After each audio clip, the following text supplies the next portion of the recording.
दोस्तों नमस्कार। आप सभी का स्वागत है दिलीप एजुकेट इंडिया में। आज हम करने जा रहे हैं भारत का भूगोल, जियोग्राफी ऑफ इंडिया, जो कि बेसिक से लेकर एडवांस तक होगा। जैसा कि दोस्तों आप जानते हैं, जो एनसीईआरटी बेस्ड है छठी क्लास से लेकर 12वीं तक, वो एनसीईआरटी बेस्ड प्लस में एडवांस इसमें कवर होगा। आप लोग ध्यान से इसे सुनिए, एक बार सुन लीजिए, फिर आप नोट्स बना लीजिएगा।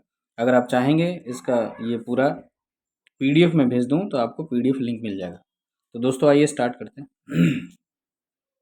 जैसे कि आप जानते हैं भारत का भूगोल, तो अगर हम इसके परिचय की बात करें तो पूरे पृथ्वी में देखा जाए, पृथ्वी जैसा कि एक सर्कल है, तो पृथ्वी गोल है। हम जानते हैं 0 डिग्री पे है, 0 डिग्री पे देशांतर रेखा है, फिर 23.5 डिग्री पे और 23.5 डिग्री साउथ, साउथ में और नॉर्थ में 23.5 डिग्री नॉर्थ और 23.5 डिग्री साउथ। तो इसमें कर्क रेखा है ऊपर वाले में, और नीचे है मकर रेखा। जब बच्चे भूल जाते हैं तो मकर का मतलब कमर कर लीजिए, कमर किधर है, कमर नीचे है। और कर्क मतलब कान, कान किधर है, ऊपर है। तो जो कर्क रेखा है ऊपर है और जो मकर रेखा है वो नीचे है, मकर रेखा नीचे की साइड में। तो इसको 23.5 डिग्री साउथ बोलते हैं और इसको 23.5 डिग्री नॉर्थ बोलते हैं। ओके, तो इतना तो हम जानते हैं। और इसके बीच में आप जानते हैं ये सब उष्णकटिबंधीय प्रदेश आता है, जहाँ पे टेम्परेचर बहुत हाई होता है। और जब टेम्परेचर हाई होता है तो प्रेशर लो हो जाता है, जानते ही हैं। और इसी लो प्रेशर और टेम्परेचर हाई की वजह से हवाएं चलती है, जिससे सी ब्रिज और लैंड ब्रिज बनते हैं। ये एडवांस की चीज़ें हैं। तो आइए हम जो इसके बारे में जानकारी है उसे लेके आगे चलते हैं। तो जैसा कि आप जानते हैं, जैसा कि आप जानते हैं दोस्तों, कि अगर हम उत्तरी गोलार्ध की बात करें, भारत उत्तरी किस गोलार्ध में स्थित है, तो उत्तर पूर्वी गोलार्ध में। उत्तर पूर्वी गोलार्ध का मतलब ये है कि ये जो 0 डिग्री है यहाँ से ये नॉर्थ है और इधर से ये साउथ है, और यहाँ से 0 डिग्री यहाँ पे ईस्ट है और यहाँ पे वेस्ट है। तो भारत हमारा यहाँ से आप जानते हैं 8 डिग्री से ये ऐसे करके है, 8 डिग्री से ऊपर है, 8 डिग्री 6 मिनट। तो ये नॉर्थ और ईस्ट में है, ये ध्यान रखना है, नॉर्थ ईस्ट में है। थोड़ा अगर भारत का हम बेसिक चीज़ें देखें यहाँ पे मैप, तो जैसे कि एक मैप बना हुआ है, इसको ऊपर की तरफ हम देखें तो जैसा कि आप नीचे देख पा रहे हैं, ये 8 डिग्री लिखा हुआ है यहाँ पे, 8 डिग्री, नीचे 8 डिग्री है। और ऊपर की अगर हम बात करें तो 37 है। अगर हम इधर बात करें 68, और अप्रोक्स में इसकी बात करें 97 है। इसका मतलब ये है कि जो ईस्ट से वेस्ट की बात कर रहे हैं, यानी कि इधर वेस्ट हो गया, इधर ईस्ट हो गया। तो ईस्ट और वेस्ट की बात करेंगे तो यहाँ पे जो गौर माता है, गौर माता, जो गुजरात का बिल्कुल पश्चिमी भाग है, वो 68 डिग्री पे है। और जो यहाँ पे 97-25 डिग्री पे है, वो है की बीथू। यहाँ पे लिखा हुआ है की बी थू। एक बार मैं दोबारा से लिख देता हूँ, पेन ठीक से काम नहीं कर रहा है। यहाँ पे लिखा है की बी थू, की बी थू, जो कि अरुणाचल प्रदेश का सबसे पूर्वी भाग है, और वो 97-25 पे। और गौर माता की अगर बात करें तो गौर मोता या गौर माता दोनों एक ही है, गौर मोता या गौर माता ये 68-7 पे है। अगर नीचे हम बात करें तो नीचे जैसा कि आपने देखा 8 डिग्री 4 मिनट पे है, 8 डिग्री 4 मिनट पे। और यही अंडमान पे देखा जाए तो 6 डिग्री के आसपास का है, ये इंदिरा पॉइंट। अब इसको कंफर्म करते हैं तो आगे देखिए। और जो ऊपर की साइड में है वो 37 है, 37 है, 37 का इन द सेंस ये 37 नॉर्थ में 37 है, और साउथ में 8 डिग्री 4 मिनट है। इसके बारे में अभी हम पूरा पढ़ेंगे। और सबसे अगर ज़्यादा सीमा रेखा की बात करें तो सबसे ज़्यादा सीमा रेखा किसका है, बांग्लादेश का है, और उसके बाद चाइना का है। तो पहले नंबर पे बांग्लादेश, दूसरे नंबर पे चाइना, 4000 समथिंग का है। 4093 किलोमीटर का है बांग्लादेश का, और उसका 34,3400 समथिंग का है। अभी डिटेल लिखा हुआ नीचे हम देख लेंगे। आप लोग वीडियो को स्पीडोमीटर बढ़ा के देख लीजिएगा, क्योंकि मैं बड़े आराम से ध्यान से बता रहा हूँ, आप स्पीड बढ़ा के समझिएगा। मुख्य भूमि से अगर बात करें, यानी मुख्य भूमि की दक्षिणतम बिंदु है, उसका नाम है कन्याकुमारी, जो कि केप कैमोरिन के नाम से जानते हैं। Cape Comorin, cape Comorin. Andaman Nicobar आप देख पा रहे हैं जैसा कि पिक्चर में, तो अंडमान निकोबार ये है जो सबसे साउथ में क्या है, इंदिरा पॉइंट है यहाँ पे, भारत का दक्षिणतम बिंदु। और यहाँ पे मुख्य बिंदु का है, जो ये वाला हिस्सा है हमारा भारत का, इसको बोलते हैं मुख्य बिंदु। जैसे अंडमान निकोबार है तो हमारा ही कॉन्टिनेंट है, यहाँ पे जैसे लक्षद्वीप है हमारा ही है, लेकिन मुख्य बिंदु का हिस्सा ये है 8 डिग्री 4 मिनट। आइए कुछ और जानकारी लेते हैं। अगर क्षेत्रफल की दृष्टि से हम देखें, तो क्षेत्रफल की दृष्टि से भारत विश्व में कौन सा स्थान रखता है, तो 7वां। अब 7वां का मतलब ये है कि क्षेत्रफल दृष्टि अगर हम देखें तो आप जानते हैं जैसे रसिया सबसे नंबर 1 पे है, और रूस के बाद कौन है, रूस के बाद चाइना है, कनाडा है, साउथ अमेरिका है, रूस के बाद, एक सेकंड मैं कंफर्म कर दूं।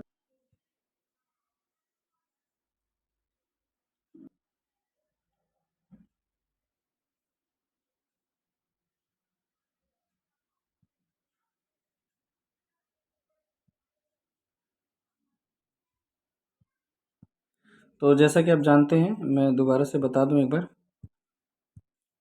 सबसे पहला यानी सबसे बड़ा देश कौन सा है, रूस है, यानी कि रूस को हम रसिया भी पढ़ते हैं, रशिया। फिर उसके बाद हमारा जो देश है वो है कनाडा। कनाडा आप लोग नोट्स बना लीजिएगा, लिख लीजिएगा, रिवाइज कर लीजिएगा। अगर मुझे आशा है कि आप लोगों को ये सब आता है। उसके बाद है चाइना, चाइना के बाद है यूएसए। 1 2 3 4 हो गया। और यूएसए के बाद कौन है, ब्राज़ील, ब्राज़ील। उसके बाद कौन है, ऑस्ट्रेलिया, ऑस्ट्रेलिया। ऑस्ट्रेलिया के बाद कौन है, भारत, इंडिया। तो ये 7वें नंबर का है। और 8वें नंबर पे कौन है, अर्जेंटीना, अर्जेंटीना या अर्जेंटीना। अगर हम अगले बात करें तो उसके बाद 9वां है कजाकिस्तान, कजाकिस्तान। तो इतना नहीं, बस हम भारत का देखना था, 7वां देश है। लेकिन इससे बड़े कौन है, ऑस्ट्रेलिया है, ब्राज़ील है, यूएसए, चाइना है, कनाडा है, रशिया। तो सबसे नंबर 1 रशिया, दूसरा कनाडा, तीसरा चाइना, चौथा यूएसए, पांचवा ब्राज़ील, छठा ऑस्ट्रेलिया, और 7वां इंडिया। तो ये देखने वाली चीज़ है, आप इसे देख लीजिएगा एक बार, लर्न कर लीजिए। तो भारत यहाँ पे लिखा, भारत 7वां देश है। भारत कौन है, 7वां देश है एरिया की दृष्टि से। अगर हम आगे देखें तो लिखा है कि भूभाग का विस्तार पूर्व से पश्चिम, मोस्ट इंपॉर्टेंट, कि अगर ये भारत है मान लीजिए हमारा, तो ये पूरब से पश्चिम ये वाला हो गया।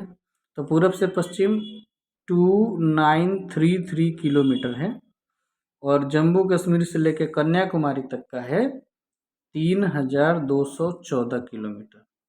यानी नॉर्थ साउथ है 3214, और वेस्ट और ईस्ट है 2933 किलोमीटर। ठीक है दोस्तों, आगे देखते हैं।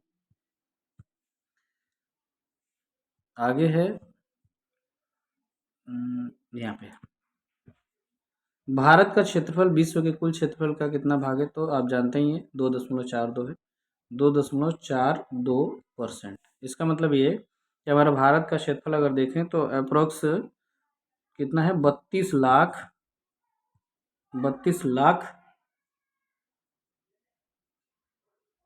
32 लाख, और कितना है, 32 लाख 87, आई थिंक 87, 32 लाख 87 हज़ार और 600, 263। यस, 32 87 263 है। मैं दोबारा से लिख देता हूँ। हमारा भारत का जो क्षेत्रफल है वो 32,87,263 किलोमीटर स्क्वायर, ये इसका क्षेत्रफल है भारत का, जो कि पूरे विश्व का 2.42% है, परसेंटेज है। आगे देखते हैं। तो अक्षांशीय विस्तार की अगर हम बात करें तो विश्व का हो गया। अक्षांशीय विस्तार की बात करें तो इसका एक्सपेंशन क्या है, 8 डिग्री 4 मिनट नॉर्थ से लेकर 37 डिग्री 6 मिनट नॉर्थ। ये दोनों नॉर्थ क्यों लिखा है, क्योंकि अगर हम भारत की स्थिति ऐसे देखें तो चूंकि ग्लोब में ये, अभी आपने पढ़ा कि ये नॉर्थ ईस्ट में पड़ता है, तो यहाँ से भी ये नॉर्थ में है और ऊपर से तो नॉर्थ में ही है, तो ये यहाँ पे 8 डिग्री 4 मिनट जो पड़ रहा है और यहाँ पे जो 37 डिग्री 6 मिनट पड़ रहा है, ये दोनों नॉर्थ में ही है, इसलिए दोनों को नॉर्थ लिखा है। 8 डिग्री 4 मिनट उत्तरी और 37 डिग्री 4 मिनट उत्तरी, दोनों उत्तरी अक्षांश में है। इसको बोलिएगा मत, साउथ मत लगा दीजिएगा। आइए देखते हैं आगे। देशांतर रेखा की अगर हम बात करें तो समय तथा अवस्थिति को बताता है देशांतर रेखा। देशांतर रेखा कौन होती है, अगर हम पृथ्वी बनाए तो ये हो गई कौन सी रेखा, अक्षांशीय रेखा। ऐसे जो टेढ़े टेढ़े जाते हैं अक्षांशीय रेखा हो गई। देशांतर रेखा का मतलब जो ऐसे वाले रेखा होती है, ये देशांतर रेखा है। क्या ये देशांतर, दिशा अंतर यानी कि ये पूरब है और ये पश्चिम है, तो दिशा का अंतर कौन रहा है, देशांतर रेखा। आइए आगे देखते हैं। तो देशांतर रेखा समय और अवस्थिति को तय करता है। और अब जानते हैं कि हमारा जो मानक रेखा है 82.5 डिग्री 82.5 डिग्री, जो 5 राज्यों से निकलता है, उत्तर प्रदेश, मध्य प्रदेश, छत्तीसगढ़, उड़ीसा और आंध्र प्रदेश। जैसे आप जानते हैं कि नैनी को माना जाता है जीएमटी, जीएमटी हमारा जो ग्रीनविच मेरिडियन टाइम है हमारे लिए समय मानक, यानी भारतीय मानक रेखा आईएमटी बोल सकते हैं, इंडियन मेरिडियन टाइम। तो जो जानते हैं कि ये पूरा ग्लोब है, ग्लोब में जो 0 डिग्री देशांतर रेखा है वो लंदन में एक ग्रीनविच जगह है वहाँ पे पड़ता है, उसी को जीएमटी बोलते हैं, ग्रीनविच उसका नाम है। और यही इंडिया में अगर देखें तो 82.5 डिग्री पे इंडिया पे है, जो 5 राज्यों से उत्तर प्रदेश, मध्य प्रदेश, छत्तीसगढ़, उड़ीसा और आंध्र प्रदेश। ये सब नोट बना लीजिएगा आप लोग, ताकि अच्छे से आप लोगों को कंठस्थ हो जाए। ये किताब एनसीईआरटी 6 से 8वीं बेस का है और ये बेसिक टू एडवांस है। हर एग्जाम में यहाँ से क्वेश्चन आते हैं, चाहे जो भी एग्जाम दे रहे हैं आप। आइए थोड़ा और देखते हैं इसमें और क्या है। जैसा कि आप जानते हैं कि कर्क रेखा पर जो राज्य हमारे हैं वो 8 राज्य हैं। जैसा कि यहाँ पे आप देख लीजिए, यहाँ से ऐसे ये कर्क रेखा जा रहा है और ये कर्क रेखा कितना है, यहाँ से लेके, सॉरी सॉरी सॉरी गलत बना दिया मैंने, तो ये तो डिस्टेंस बना दिया मैंने, दूरी। कर्क रेखा यहाँ से जा रही है, कर्क रेखा यहाँ से जा रही है ऐसे। तो इसमें आप जानते हैं यहाँ पे गुजरात है, फिर यहाँ पे राजस्थान है, फिर यहाँ पे मध्य प्रदेश है, फिर यहाँ पे आप जानते हैं छत्तीसगढ़ है, फिर झारखंड है, फिर पश्चिम बंगाल है, फिर यहाँ पे त्रिपुरा है, फिर मिजोरम है। तो 1 2 3 4 5 6 7 8 8 राज्य हो गए। तो ध्यान से कौन है, गुजरात, राजस्थान, मध्य प्रदेश, छत्तीसगढ़, छत्तीसगढ़ में झारखंड, झारखंड में पश्चिम बंगाल, त्रिपुरा, मिजोरम। अगर ईस्ट से पूछा जाए, ईस्ट से वेस्ट बताओ, तो मिजोरम, त्रिपुरा, झारखंड, मिजोरम, त्रिपुरा, ये जो पश्चिम बिहार है, पश्चिम बंगाल, फिर उसके बाद झारखंड, छत्तीसगढ़, फिर मध्य प्रदेश, राजस्थान और गुजरात। तो पूरब से पश्चिम यानी वेस्ट टू ईस्ट बताना है और ईस्ट टू वेस्ट, दोनों साइड से आपको याद रखना है कि कौन किधर से, क्योंकि क्वेश्चन बीच में आ जाता है कि पूरब से तीसरा स्टेट कौन है, पूरब से पांचवा स्टेट कौन है ना, जो हमारा। इसका शॉर्टकट ट्रिक क्या है, मित्र पर गमछा झार, आप लोग जानते ही हैं, मित्र पर गमछा झार। झार से झारखंड, छ से छत्तीसगढ़, म से मध्य प्रदेश, ग से गुजरात, प से पश्चिम बंगाल, र से राजस्थान, त्र से त्रिपुरा, मी से मिजोरम। तो मित्र पर गमछा झार, आपको पता ही है ये ट्रिक। तो यहाँ पे लिखा हुआ है कौन कौन सा स्टेट है भैया, गुजरात है, राजस्थान है, मध्य प्रदेश है, छत्तीसगढ़ है और झारखंड है, पश्चिम बंगाल है, त्रिपुरा है, मिजोरम। ये लाइन बाई लाइन लिखा हुआ है। ये लिखा हुआ है वेस्ट टू ईस्ट। भारत को लगभग 2 बराबर भागों में बांटता है कौन, अक्षांशीय रेखा, जो कि 23.5 डिग्री पे है और इसी को हम बोलते हैं कर्क रेखा। कर्क मतलब कान, और कान शरीर का ऊपरी हिस्सा है और मकर मतलब कमर, कमर का शरीर निचला हिस्सा है। ये याद करने का ट्रिक है, कर्क रेखा किधर है, मकर रेखा किधर है। आइए, भारत के सबसे पश्चिमी बिंदु गौर माता, जो वही गुजरात में गौर मोता या गौर माता गुजरात में, सबसे पूर्वी बिंदु की बात करें तो कीबीथू, जो कि अरुणाचल प्रदेश में, जिसको सूर्योदय का समय कहते हैं। तो कह रहे हैं कि इसके मध्य में सूर्योदय एवं सूर्यास्त समय लगभग 2 घंटे का अंतर होता है। इसीलिए कभी कभी आप देखिएगा जी, जो IMT है, इंडियन मेरिडियन टाइम, है ना, मानक रेखा, जो भारतीय मानक रेखा है, उस पर लेकर थोड़ा सा विवाद होता है कभी कभी कि अगर 2 घंटे की गैपिंग है तो उसकी गैपिंग को बीच, इसीलिए तो 82.5 डिग्री से हमारा GMT है, IMT। तो ये याद रखिएगा कि सूर्योदय तथा सूर्यास्त के समय में 2 घंटे की गैपिंग है। यानी असम, यानी आप कह सकते हो असम में जो चाय की खेती होती है उस समय सूर्य जल्दी निकल जाता है और इधर लेट से डूबता है सूर्य पश्चिम गुजरात में। आइए, भारतीय मानक समय रेखा की अगर हम बात करें तो भारतीय मानक समय रेखा मतलब ये है GMT, Indian standard time 82.5 degree यानी 82.5, जो प्रयागराज के नैनी, मिर्ज़ापुर, यहाँ पे नैनी जगह है, वहाँ से गुजरता है। और भारतीय मानक समय IST, Indian standard time, Greenwich मध्य समय से 5.5 घंटा आगे है। देखिएगा आपके मोबाइल में या आपकी घड़ी में हमेशा +5.5 लिखा होता है, यानी कि ग्रीनविच से हम 5.5 घंटा आगे हमारा टाइम है। जैसे अभी यहाँ पे 12 बज रहा है, तो लंदन में 12 से 5, 5.5 माइनस कर दीजिए, यानी कि अप्रोक्स 6:30 7 बज रहा होगा। यदि भारतीय मानक याम्योत्तर की बात करें तो मध्याह्न 120 डिग्री पूर्वी देशांतर पर समय 2:30 अपराह्न होगा। इसका मतलब होता है कि अगर 120 डिग्री पूर्वी की बात करें तो उस समय 2:30 बज रहा होगा। अपराह्न का मतलब दोपहर होता है। दूरस्थ की बात करें तो लिखा है कि भारत का सुदूर बिंदु कौन कौन सा है, मतलब सुदूर दक्षिणतम बिंदु इंदिरा पॉइंट है। आप सभी जानते हैं इंदिरा पॉइंट ग्रेट निकोबार द्वीप में है, पर यह स्थित है। भारत का एकमात्र जिला कौन सा है जिसकी सीमा 4 राज्यों से होकर, यानी 4 राज्यों से गुजरती है, 4 राज्य स्पर्श करते हैं, तो सोनभद्र। आप जानते हैं सोनभद्र यूपी का स्टेट है। और अगर आप मैप में देखें तो इसमें तो मैप नहीं दिख रहा है, यहाँ पे देख लीजिए। अगर हम बात करें मान लीजिए कि ये हमारा यूपी है, क्या मान लीजिए कि ये यूपी है। अगर यहाँ पे आप यूपी को मान लेते हैं, इस जगह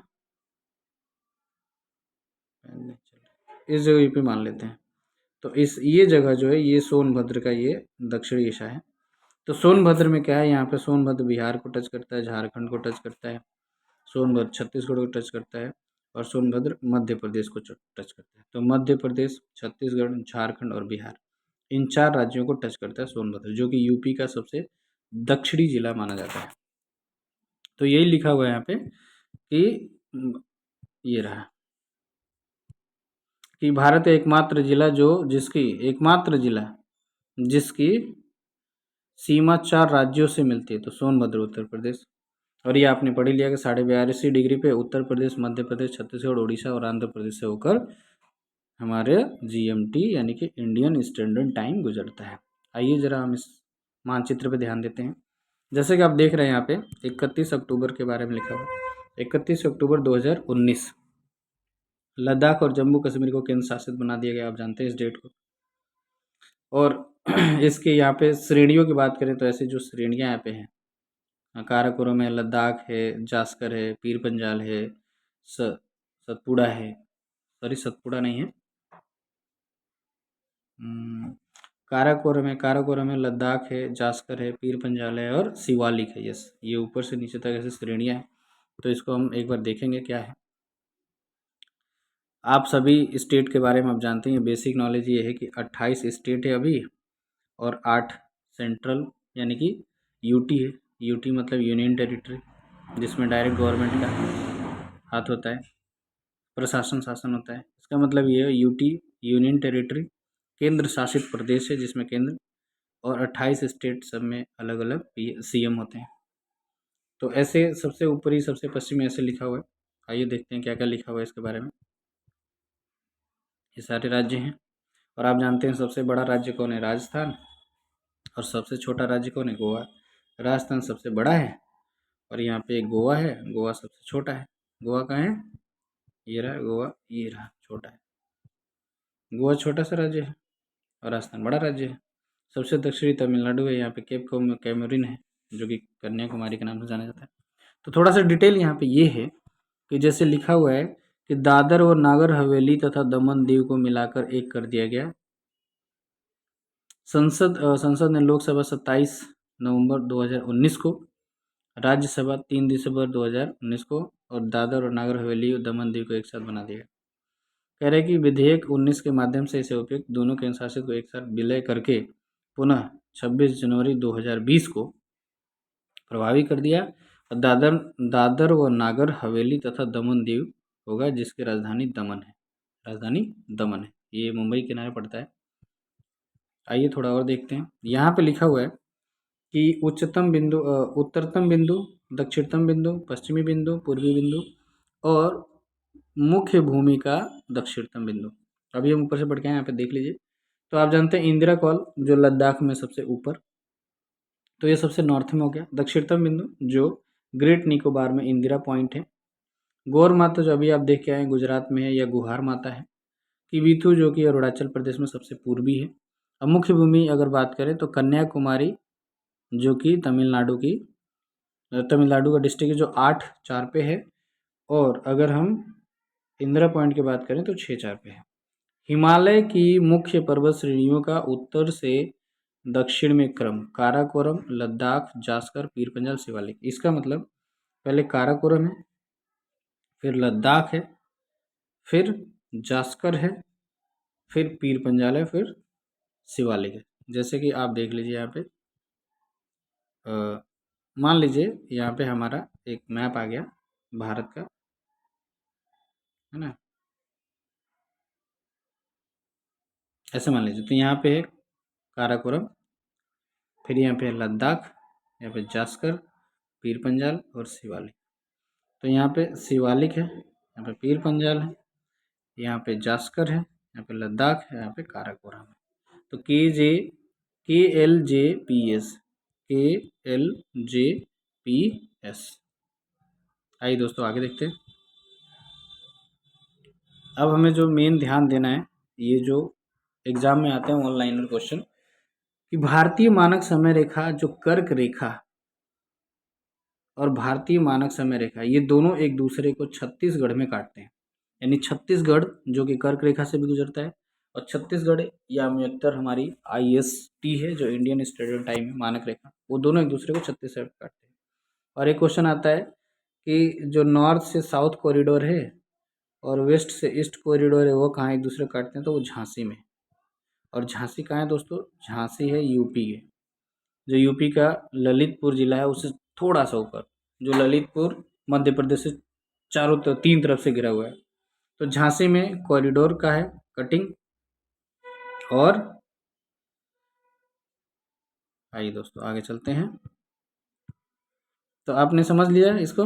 इसका मतलब कि जो छत्तीसगढ़ है, छत्तीसगढ़ में जो कर्क रेखा ऐसे जा रही है वो, और या मित्र टाइम आ रहा है वो, ये छत्तीसगढ़ में काटते हैं। और जो आपने देखा दक्षिणी कॉरिडोर है और उत्तर से दक्षिण कॉरिडोर है और पश्चिम से पूर्व कॉरिडोर है, ये दोनों एक दूसरे को झांसी में काटते हैं। ये दोनों बहुत इंपॉर्टेंट क्वेश्चन है। आइए आगे देखते हैं। यहाँ पे मुख्य बिंदु लिखा हुआ है। मुख्य बिंदु ये है कि भारत की मुख्य भूमि तटीय लंबाई देखें तो 6100 किलोमीटर है। और अब अलग अलग चीज़ दे रखा है, किताब को एक साथ दे देना चाहिए। चलिए देखते हैं। 6100 किलोमीटर है। अगर पूरा मुख्य भूमि की बात करें तो अभी होगा, मैं बता दूंगा। जैसे कि 7100 है, 7116.6 किलोमीटर है, और 15200 किलोमीटर है। ये सब इकट्ठा मैं बता देता हूँ, अभी आप लोग को याद हो जाएगा, लिख लीजिएगा। तो आगे देखते हैं। म्यांमार की सर्वाधिक सीमा अरुणाचल प्रदेश से मिलती है। जनसंख्या की बात करें तो भारत दूसरे स्थान पे, पहला चाइना पे है। और असम की सीमा कुल कितने राज्यों से मिलती है? किन शासित प्रदेशों की स्पर्श करती है? तो ये है 7। यानी जो असम है, असम असम का डिज़ाइन देखेंगे तो कुछ ऐसा है, अरुणाचल प्रदेश से होते हुए फिर ऐसा आता है। यहाँ पे मेघालय है, फिर इधर भी आ जाता है असम। यहाँ पे आप जानते हैं पश्चिम बंगाल है, फिर इधर अरुणाचल प्रदेश से, फिर इधर भी क्या बोलते हैं, मणिपुर है, नागालैंड है, फिर यहाँ पे मिजोरम है। तो मिजोरम और त्रिपुरा नीचे है, मणिपुर है, नागालैंड है, मेघालय है, ये सब असम से रिलेटेड है। तो यहाँ पे हम फोकस करते हैं जो हमारा दिया हुआ है। जनसंख्या दूसरा नंबर पे, चाइना पहला है। असम 7 राज्यों से घिरा हुआ है, 7 राज्यों तथा केंद्रशासित प्रदेशों से घिरा हुआ है। रॉस द्वीप बहुत इंपॉर्टेंट है, जो नया नाम निकल के आया हुआ है, नील द्वीप और हैवलॉक द्वीप।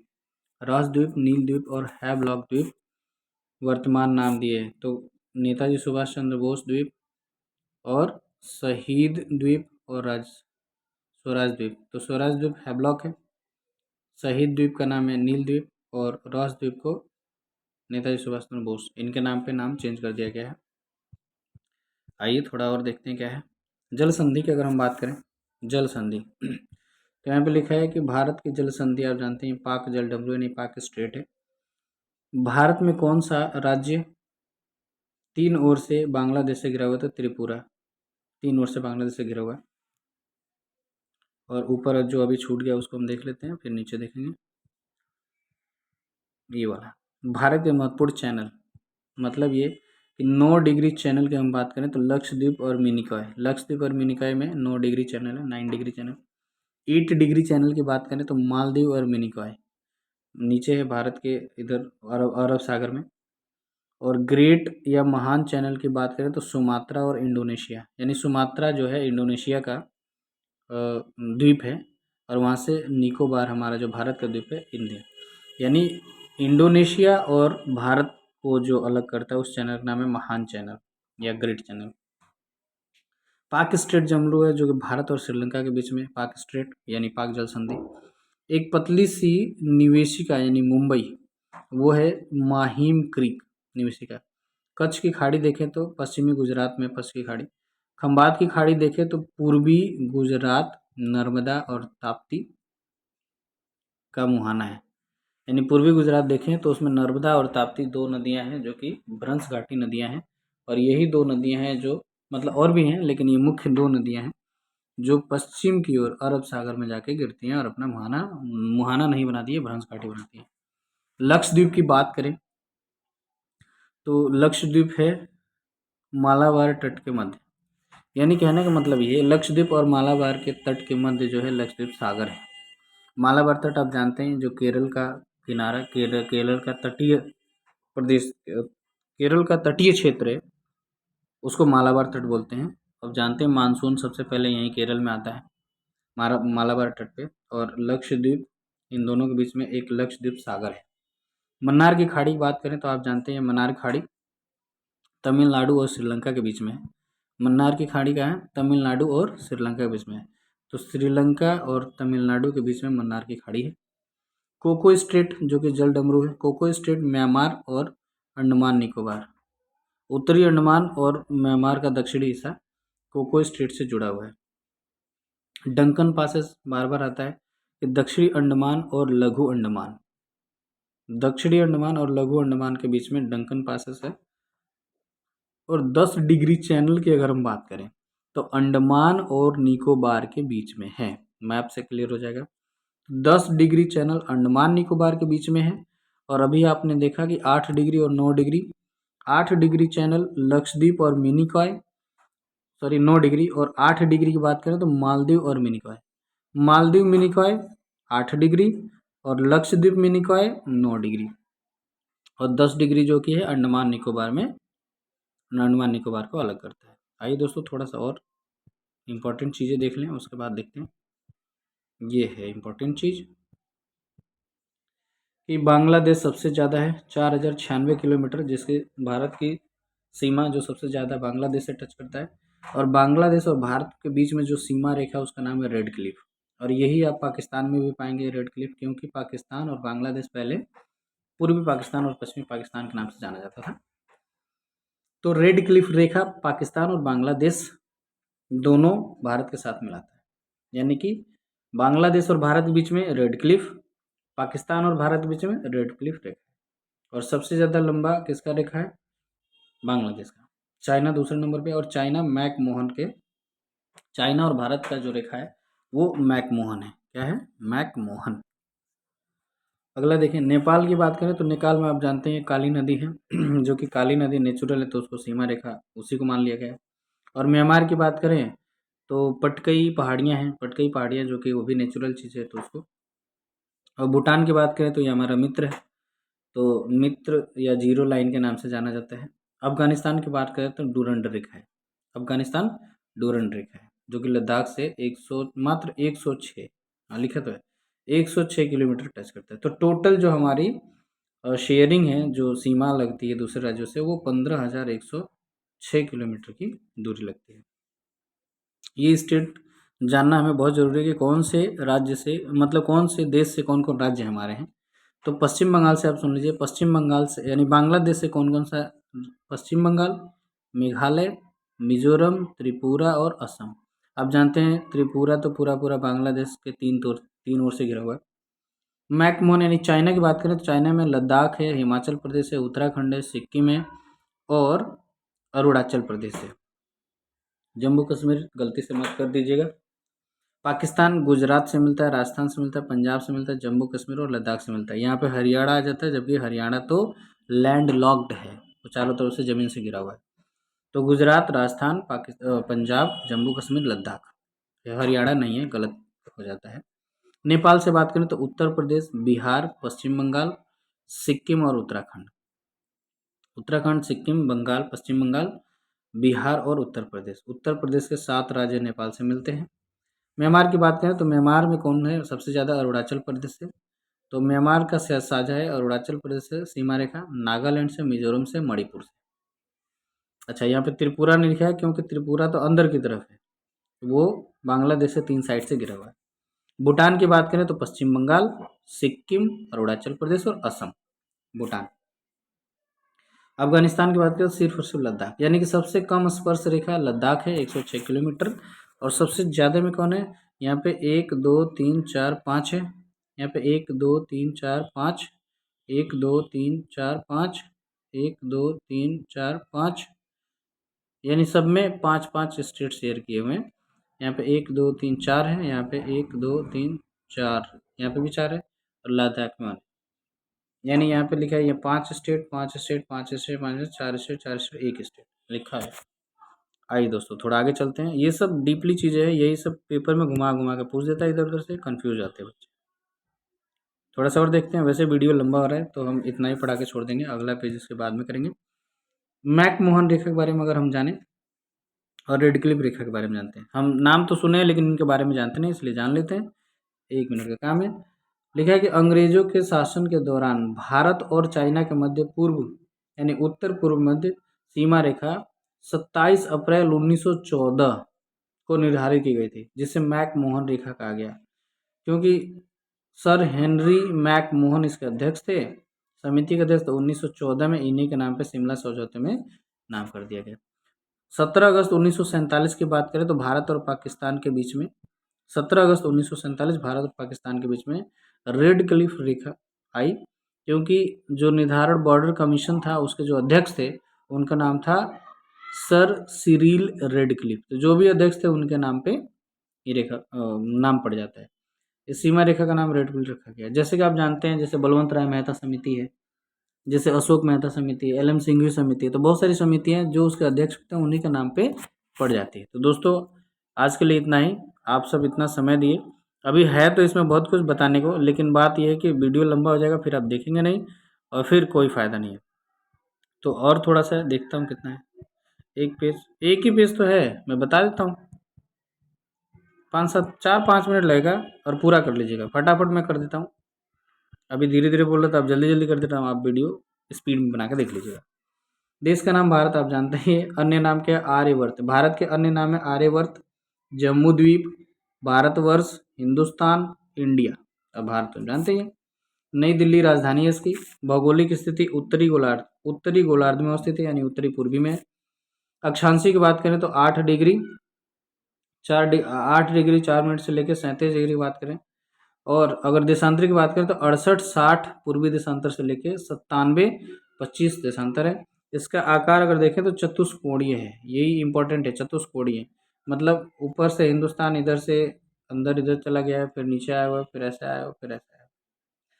एक स्वर्णिम चतुर्भुज योजना है जो कि यहाँ पे कलकत्ता में है, चेन्नई में है, महाराष्ट्र में है, दिल्ली में है, ऐसे।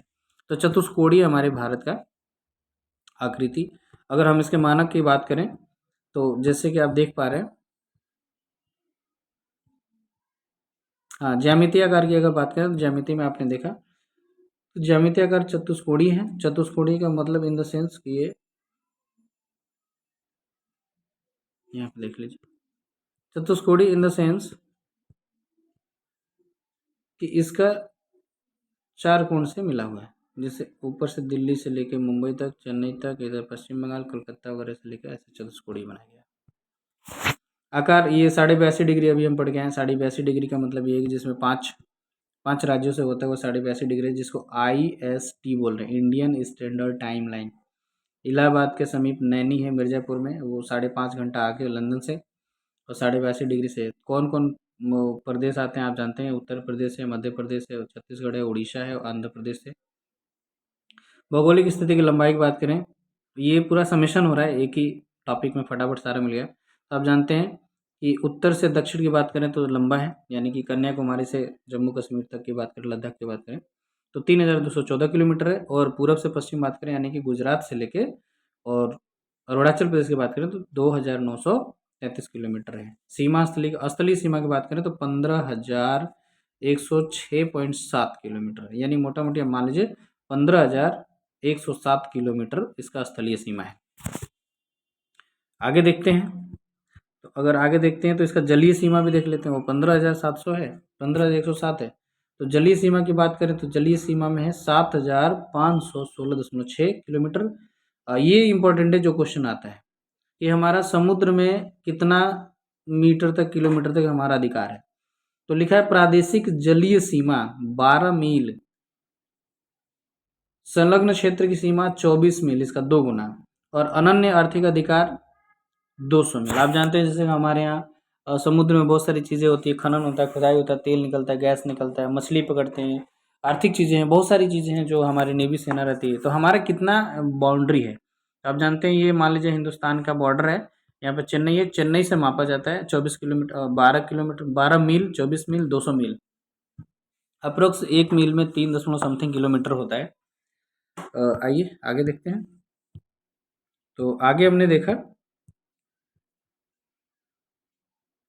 तो मानसूनी, अगर हम मानसून की बात करें, यहाँ पे मानसूनी क्या है तो मानसूनी जलवायु है, यानी कि जलवायु हमारी कैसी है, मानसूनी जलवायु। जैसे कि आप जानते हैं कि हमारे मानसून से ही सारा हमारा खेती वेती होता है, जन से भारत एक कृषि प्रधान देश है। आज भी 68% जनता भारत में ग्रामीण ग्रामीण रहती है, जो कि कृषि पे ही डिपेंड है। क्षेत्रफल देखें 32,87,263 वर्ग किलोमीटर। टोटल क्षेत्रफल की बात करें तो ये 2.4 है, यानी 2.42% भी कह सकते हैं। क्षेत्रफल की दृष्टि से भारत 7वां स्थान है। और अगर कुल संख्या की बात करें तो भाई साहब 121 करोड़ तो पिछले जनसंख्या में थी, जो कि पूरे देश का 17.5% जनसंख्या सिर्फ भारत में है। और चाइना नंबर 1 में, भारत दूसरे पे है पॉपुलेशन में। पुरुष जनसंख्या, ये बहुत डाटा डीप हो जाएगा कि पुरुष जनसंख्या कितना है, 62 करोड़, 58 करोड़ महिला है। जनसंख्या देखिए यहाँ पे ग्रामीण है 83.37 करोड़, यानी 68% गाँव में लोग रहते हैं और शहर में रहते हैं 31% के आसपास। 10 की वृद्धि बात करें तो 17.5%, यानी 17.64%। 2001 से लेकर 2011 में जनसंख्या बढ़ी है। लिंगानुपात करें भारत में 1000 पुरुष पे 943 महिला है, यानी आप देख लीजिए कितनी महिलाएं कम हैं। इसलिए हरियाणा से बेटी बचाओ बेटी पढ़ाओ का नारा चल रहा है, क्योंकि हरियाणा में लिंगानुपात बहुत कम है। वहाँ पे आई थिंक 887, 77, 78 है। लिंगानुपात की बात करें, शिशु लिंगानुपात 918, अभी शिशु में भी कमी है। शिशु में भी बहुत कमी है। अभी यहाँ तो ठीक था 10 साल पहले, 10 साल बाद और खराब हो गया। इस बार अगर जनगणना होगा तो देखते हैं क्या होता है। तो लोग महिलाओं यानी भाई महिला का सम्मान होना चाहिए, बेटी को पैदा होने से रोकना नहीं चाहिए। बहुत सारी चीज़ें गवर्नमेंट की चल रही है, स्कीम चल रही है, महिलाओं की लाडली योजना चल रही है, कन्या सुमंगला चल रहा है, बहुत सारी चीज़ें हैं। तो भाई बेटी तो होना चाहिए, क्योंकि वंश बेटी से ही चलेगा आगे। आइए, जनसंख्या घनत्व का मतलब होता है कि 1 किलोमीटर में कितने लोग रहते हैं, 1 किलोमीटर में कितने लोग रहते हैं। तो 382 प्रति व्यक्ति है। और पुदुचेरी का भौगोलिक विस्तार देखें तो पुदुचेरी में चार चार छोटे छोटे डिस्ट्रिक्ट हैं, जो कि तमिलनाडु में कराईकल है, और पुदुचेरी ही तमिलनाडु में है, केरल में माहे है, और आंध्र प्रदेश में यनम है। यानी पुदुचेरी जो हमारा केंद्र शासित प्रदेश है, उसके 4 छोटे छोटे जिले हैं। यनम है आंध्र प्रदेश में, माहे केरल में, और तमिलनाडु में कराईकल और पुदुचेरी। 4 जगह है उसका लोकेशन। आइए, ये इंपॉर्टेंट है, बार बार पूछा जाता है। बस 2 मिनट और है, उसके बाद वीडियो खत्म। फिर एंजॉय कीजिए, इसको रिपीट कीजिए, रिवाइज कीजिए, नोट्स बनाइए। मैं आपको ये पीडीएफ दे दूंगा।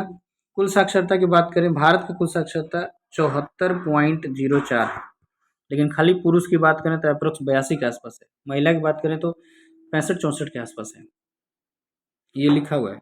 महिला की बात करें तो 65% है, और पुरुष की बात करें तो 82% है। और एवरेज निकालें तो भारत की कुल साक्षरता कितनी है?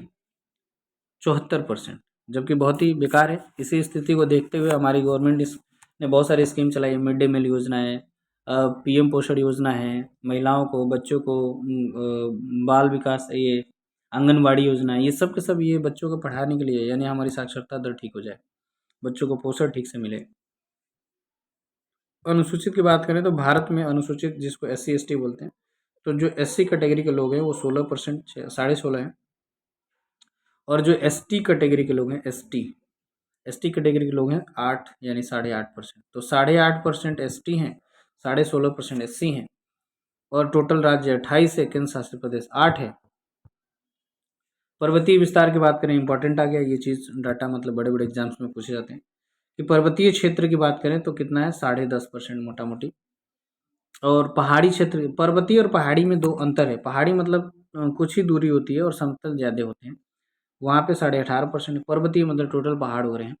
और पठारी क्षेत्र जो मतलब एक फ्लैट लोकेशन है, हाइट पे फ्लैट है, वो 27% है। और मैदानी इलाका आप जानते हैं, जहाँ पे हम और आप रहते हैं, पूरा उत्तर भारत, उत्तर भारत तो नहीं लेकिन मध्य भारत है फ्लैट में, मैदानी क्षेत्र में, वो 43% है। यानी सबसे ज़्यादा जनसंख्या फ्लैट में, मैदानी फील्ड में है, फिर पठारी में है, फिर पहाड़ी में, और फिर पर्वतीय में है।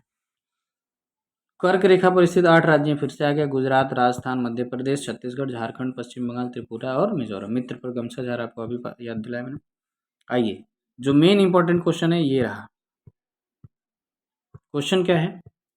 क्वेश्चन ये है, क्वेश्चन है कि अंतर्राष्ट्रीय सीमा रेखा संलग्न केंद्र शासित प्रदेश 18। IST 5 राज्य हैं, जो कि उत्तर प्रदेश है, मध्य प्रदेश है, उड़ीसा, छत्तीसगढ़, उड़ीसा, आंध्र प्रदेश है, जिससे IST यानी कि हिंदुस्तान का मानक समय रेखा है। अंतर्राष्ट्रीय सीमा से संलग्न राज्य और केंद्र शासित प्रदेश 18 है, यानी कि 18 ऐसे हमारे राज्य हैं जो किसी न किसी देश से, या किसी केंद्र शासित प्रदेश हैं जो किसी देश से शेयर कर रहे हैं अपना। तो 18 राज्य हैं। तेल शोधक केंद्र, जैसे मान लीजिए यहाँ पे लद्दाख है, जम्मू कश्मीर है, गुजरात है, पंजाब है, हिमाचल है, ये सब के सब जो किनारे किनारे पे हैं, ऊपर से लेके ये सब मिला के 18 स्टेट है। राष्ट्रीय जलमार्गों की संख्या, भाई साहब, राष्ट्रीय राजमार्ग, सॉरी, राष्ट्रीय राजमार्ग कितना है? 599, यानी कि 600 राजमार्ग, नेशनल हाईवे जिसको बोलते हैं। और बड़े बंदरगाहों की संख्या 13 है। बड़े बंदरगाह मतलब जैसे विशाखापट्टनम में, चेन्नई में है, कांडला है, मुंबई का है, बहुत सारे ऐसे पोर्ट हैं, पोर्ट जहाँ पे बड़ी बड़ी जहाज एक देश से दूसरे देश में व्यापार करते हैं। पशु की बात करें तो ये तो आप लोग को पता ही है कि कौन सा पशु हमारे भारत का क्या चिन्ह है, कौन सा राष्ट्रीय, ये तो फटाफट है, आप जानते हैं। लेकिन इसका मेन जो क्वेश्चन पेपर में आएगा वो आएगा कि बाघ जो हमारा राष्ट्रीय पशु है, उसका वैज्ञानिक नाम क्या है? तो पैंथेरा टाइग्रिस है। हमारी विरासत पशु है हाथी। राष्ट्रीय पक्षी मोर है, वैज्ञानिक नाम पाओ स्टेटस। वृक्ष, राष्ट्रीय वृक्ष बरगद, वैज्ञानिक नाम है काइकस बेन, क्या लिखा है, बेलाल बेगालनिस, बंगाल नसिस। अच्छा, क्या बोलूँ, मैं भी क्या पढ़ रहा हूँ यहाँ। फाइकस बंगाल नसिस यानी बेंगालनसिस। पुष्प की बात करें कमल है। वैज्ञानिक नाम क्या है, निलंबो नुसिफेरा, निलंबो नुसिफेरा। राष्ट्रीय चिन्ह अशोक स्तंभ, आप जानते हैं अशोक स्तंभ। और जनगण मन किसने गाया था, तो रविन्द्रनाथ टैगोर। वंदे मातरम बंकिम चंद्र चटर्जी। और राष्ट्रीय भाषा हमारी क्या है, राष्ट्रीय भाषा यानी राजकीय जो भाषा है वो हिंदी है। और लिपि क्या है, देवनागरी है। सत्यमेव जयते कहाँ से होता है, मुंडकोपनिषद, मुंडक उपनिषद से लिया गया है सत्यमेव जयते। और राष्ट्रीय ध्वज तिरंगा है, आप जानते ही हैं। राष्ट्रीय नदी है गंगा नदी। और राष्ट्रीय जीव हमारा गंगा नदी का डॉल्फिन है, ये जलीय जीव है। तो दोस्तों ये रहा आपका सिंपल भूगोल का परिचय, जो कि भारत का भूगोल है। इसको आप अच्छे से नोट्स बना लीजिए, पढ़ लीजिए ध्यान से, पेपर में हर जगह आता है, हर बार आता है। और ये क्लास 6ठी से लेके 12वीं तक के बच्चे इसे नोट कर सकते हैं। और जो कॉम्पिटिटिव एग्जाम की तैयारी कर रहे हैं वो लोग के लिए तो बहुत ही मस्त है। तो दोस्तों आप सबको इतना समय देने के लिए बहुत बहुत धन्यवाद। आप सभी अपने अपने एग्ज़ाम में, तैयारी में सफलता हो, आपके मकसद जो भी है उसमें बिल्कुल सफलता प्राप्त मिले। और आप जो भी तैयारी कर रहे हैं उसमें आप परचम ला रहे हैं। थैंक यू दोस्तों, आप सभी को बहुत बहुत धन्यवाद। चैनल को सब्सक्राइब कीजिए, शेयर कीजिए, अच्छा लगे तो।